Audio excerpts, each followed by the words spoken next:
Good morning students. आज हम future perfect continuous tense आखिरी टेंस आप लोग के समझ लेकर आए हैं। ये बहुत इंपॉर्टेंट टेंस है। शुरू से अंत तक आप वीडियो को देखेंगे तभी यह समझ में आएगा। जो भी स्टूडेंट्स हमारे चैनल को लाइक शेयर सब्सक्राइब नहीं किए हैं वह तुरंत सबसे पहले लाइक शेयर और सब्सक्राइब करें ताकि उनको कंटिन्यू वीडियो प्राप्त होता रहे। आज हम लोग पढ़ने जा रहे हैं फ्यूचर परफेक्ट कंटिन्यूअस टेंस। इसका सबसे पहले हम पहचान देखेंगे क्या होगा। इंट्रोडक्शन INTRODUCTIO यानी इंट्रोडक्शन मतलब क्या होता है बेटा, पहचान। इसकी पहचान हिंदी में कैसे करेंगे। यदि हिंदी वाक्य के अंत में रहा होगा कामा रही होगी कामा रहे होंगे आदि आए और साथ ही साथ समय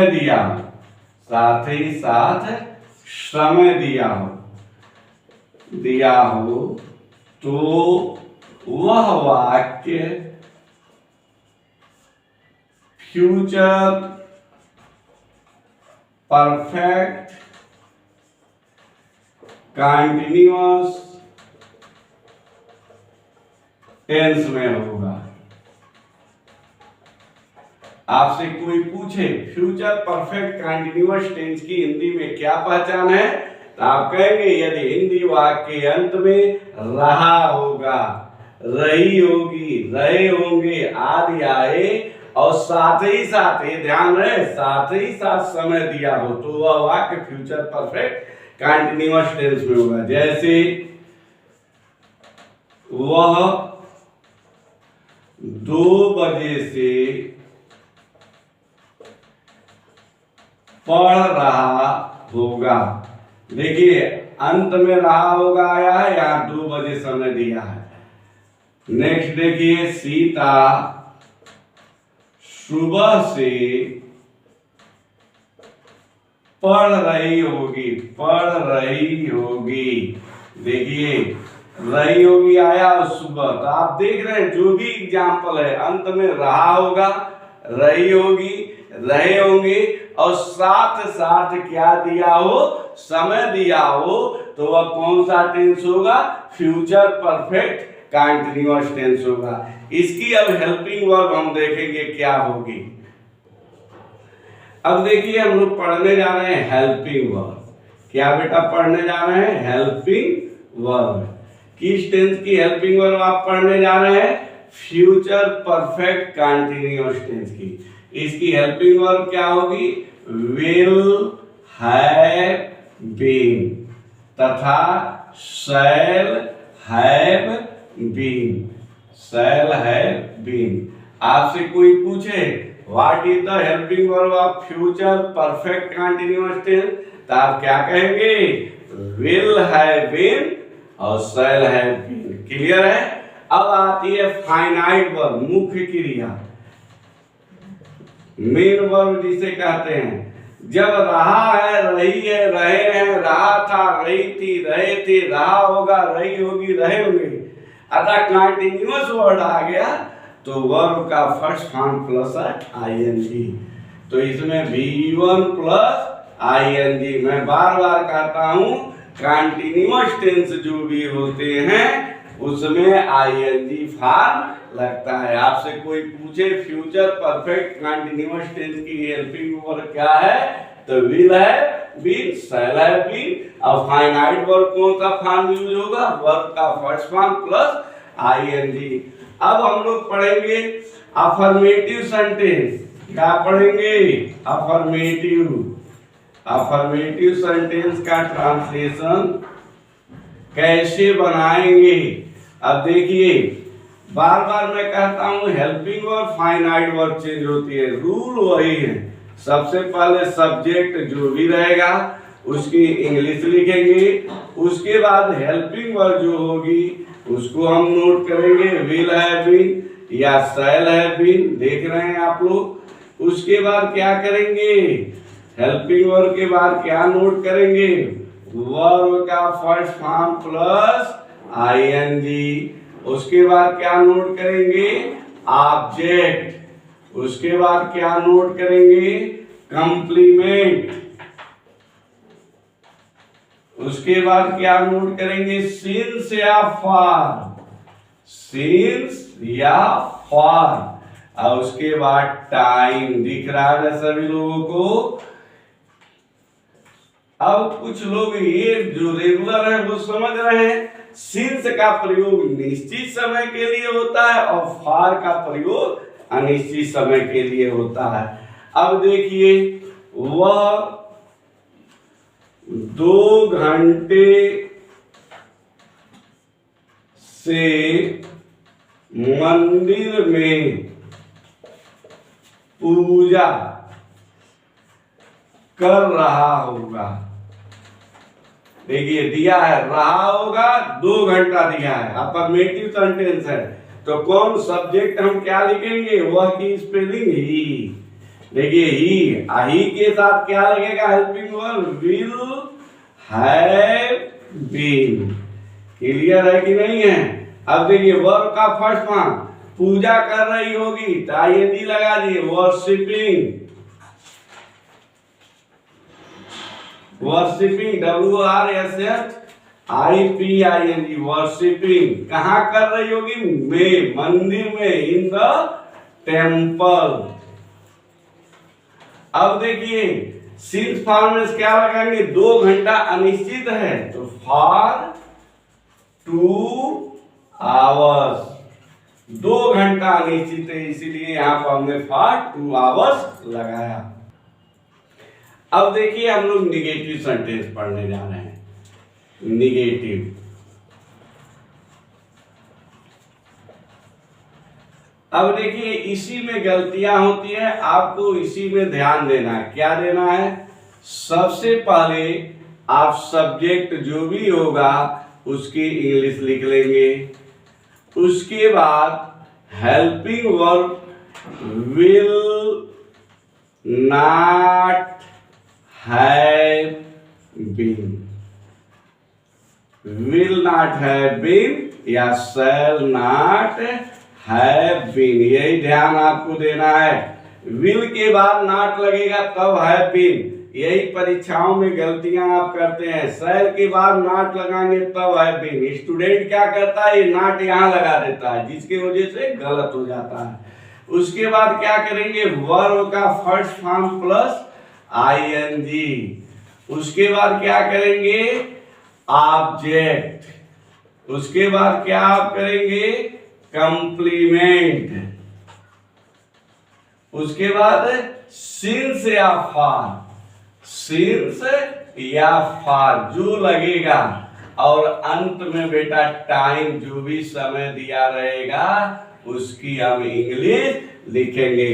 subject will not have been, shall not have been, verb का first form plus ING, object, complement, since या फॉर जो यूज होगा प्लस टाइम लिखेंगे। जैसे तुम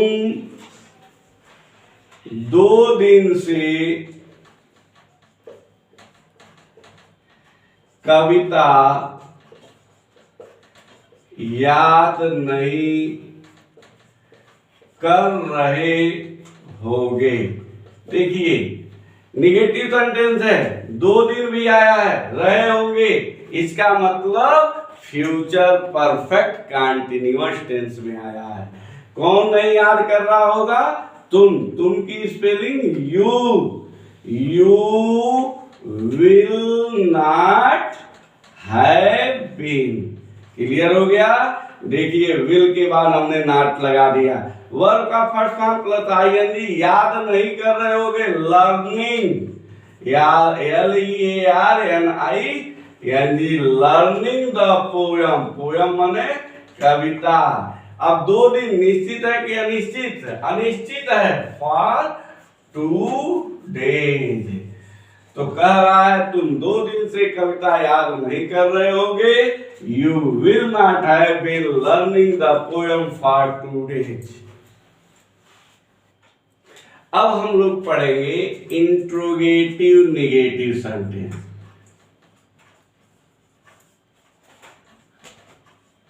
इंट्रोगेटिव नेगेटिव सेंटेंस आपके देखिए सामने हमने लिख दिया इंट्रोगेटिव नेगेटिव। 2 रूल्स इसके होते हैं। पहला रूल हम लोग पढ़ेंगे। पहला रूल क्या होता है, हिंदी वाक्य के प्रारंभ में ही क्या आता है तो उसकी जो ट्रांसलेशन हम बनाते हैं वो हेल्पिंग वर्ड से स्टार्ट करते हैं। तो रूल नंबर 1 आप देख रहे हैं। रूल नंबर 1, यदि हिंदी वाक्य के प्रारंभ में क्या आए, प्रारंभ में क्या आए तो ट्रांसलेशन बनाने का नियम, जो रूल होता है, नियम निम्न है। कह रहा है कि यदि हिंदी वाक्य के प्रारंभ में क्या आ जाए तो कैसे ट्रांसलेशन बनाएंगे। यहाँ गलतियां होती हैं, ध्यान पूर्वक देखें। सबसे पहले विल या शैल लिख देंगे। क्या लिख देंगे, विल या शैल, जो यूज होगा। अब बच्चे क्या करते हैं, पूरी हेल्पिंग वर्ड लिख देते हैं, will have been, shall have been, गलत हो जाता है।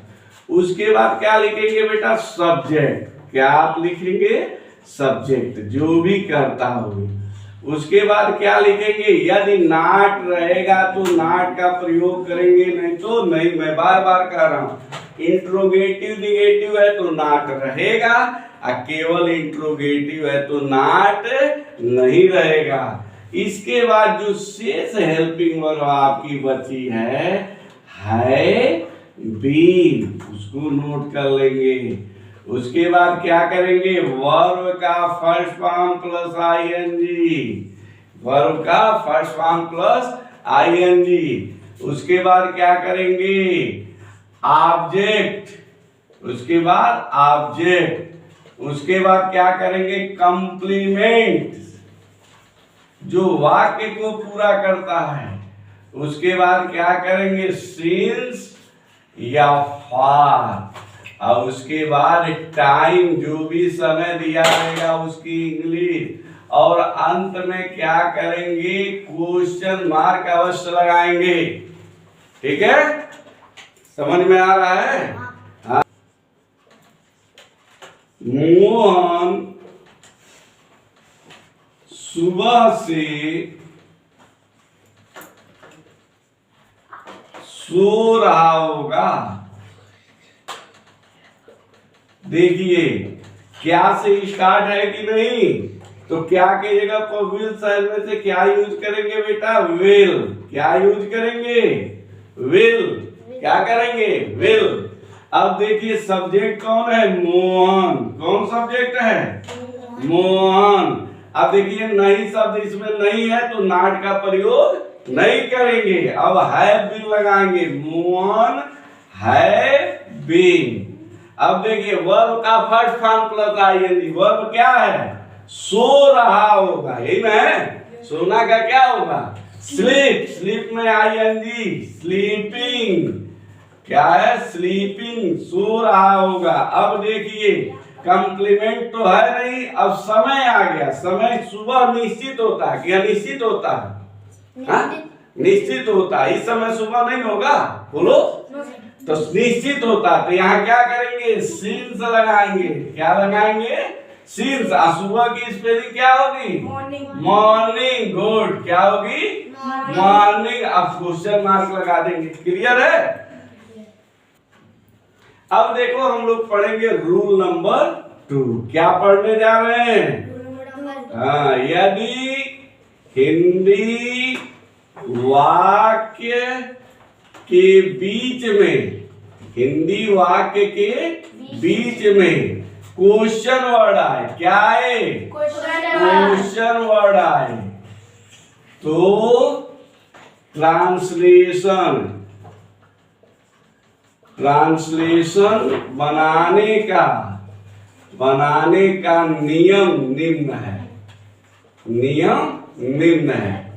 अब देखिए हम लोग क्या पढ़ने जा रहे हैं कि बीच में क्वेश्चन वर्ड आ जाए, क्या, कब, क्यों, कहां, कैसे बीच में आ जाए तो सबसे पहले क्या कर, ठीक है। तब देखिए सबसे पहले आप क्वेश्चन वर्ड की इंग्लिश लिखेंगे। किसकी इंग्लिश लिखेंगे? क्वेश्चन वर्ड की इंग्लिश लिखेंगे, जो भी रहेगा। उसके बाद दूसरे नंबर पर क्या लिखेंगे? विल या बहुत बड़ा मूर्ख है जी। विल या सर, ठीक है। और तीसरे नंबर पर क्या लिखेंगे? सब्जेक्ट। तीसरे नंबर पर क्या लिखोगे? सब्जेक्ट। अब चौथे नंबर पर क्या लिखोगे? नॉट रहेगा तो नॉट का प्रयोग करेंगे, नहीं तो नहीं।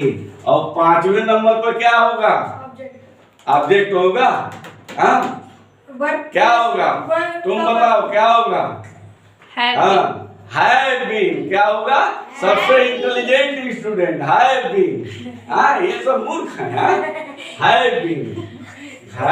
बीन केवल यहाँ आके क्या टाइम पास करते हैं, ठीक है। और छठवें नंबर पर क्या होगा? वर्ब का फर्स्ट फॉर्म प्लस आईएनजी। और सातवें नंबर पर ऑब्जेक्ट। और आठवें नंबर पर कॉम्प्लीमेंट। ये तो ऐसे बोल रहे हैं जैसे शेर आ गए सब। और नौवें नंबर पर क्या हो जाएगा? सिंस या फॉर। देखो क्वेश्चन मार्क कर रहा है। और 10वें नंबर पर क्या हो जाएगा? टाइम। और अंत में आप क्वेश्चन मार्क अवश्य लगाएंगे, ठीक है। नहीं लगाएंगे तो नंबर नहीं पाएंगे, घंटा हिलाएंगे मंदिर में। क्यों? अब देखिए, अब चपरासी जानते हैं ना? कौन चपरासी बनना चाहता है? कोई नहीं। सब लोग डीएम एसडीएम वो बनना चाहता है। पढ़ रहा चपरासी बनने के लिए। चपरासी 2 बजे से, देखिए 2 बजे से घंटी क्यों नहीं बजा रहा होगा। अब देखिए कह रहा है चपरासी 2 बजे से घंटी क्यों नहीं बजा रहा है? लूज मोशन हो गया होगा। क्यों? अब देखिए कौन नहीं बजा रहा होगा? चपरासी। क्यों आया कि नहीं आया बीच में? क्योंकि स्पेलिंग लिखेंगे ना। हाँ और सो रहा है, जैसे लग रहा है पिक्चर हाल में आया है, सो रहा है। क्योंकि स्पेलिंग लिखेंगे वाई। क्या लिखेंगे? वाई। अब उसके बाद विल सेल में से लिखेंगे कि चपरासी के साथ क्या लगेगा? विल। क्या लगेगा? अब मन से सब पढ़ रहे हैं, ठीक है। एनर्जी आ गई। अब देखिए उसके बाद सब्जेक्ट क्या है? चपरासी। तो चपरासी की स्पेलिंग द प्यून। क्या होगी? The peon. अब देखिए उसके बाद नाट। इसमें नाट कहीं है? अरे नाट तो है ये, तो यहाँ नाट लगा दीजिए। लगा दिए कि नहीं? उसके बाद हैव बीन लगाइए, जल्दी से लगाइए हैव बीन, ठीक है। अब देखिए वर्ब का फर्स्ट फॉर्म प्लस आईएनजी। बजा रहा होगा। बजाना का क्या होता है? जैसे लग रहा है पार्क में बैठे हो। रिंग में I N G, ringing. Have been ringing, RINGING, ringing the bell. तुम लोग भी घंटी बजाते हो, रिंगिंग द बेल। 2 बजे निश्चित है कि अनिश्चित है? निश्चित है। हाँ निश्चित है। क्या है? निश्चित है। तो लगा देंगे सिंस। क्या लगाएंगे? सिंस। हाँ गुड। 2 o'clock, since 2 o'clock।